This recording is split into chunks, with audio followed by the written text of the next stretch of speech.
La majorité de pions à l'aile dame donne souvent un avantage stratégique à moyen et long terme parce que le camp qui la possède pourra, à un moment donné, se créer un pion passé.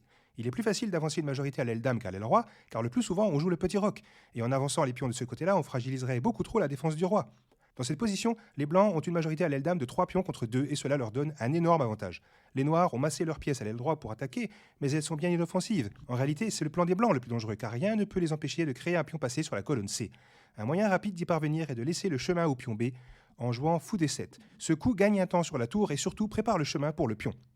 Sur tour D8, il suffit de jouer B5 et les noirs ne peuvent rien faire contre la poussée C6 suivie de C7. Notez comment la poussée du pion n'arrive que quand on a amené des pièces pour l'accompagner. Le cavalier centralisé, le fou et la tour collaborent à merveille pour le faire avancer en contrôlant bien la case C6 et surtout la case de promotion.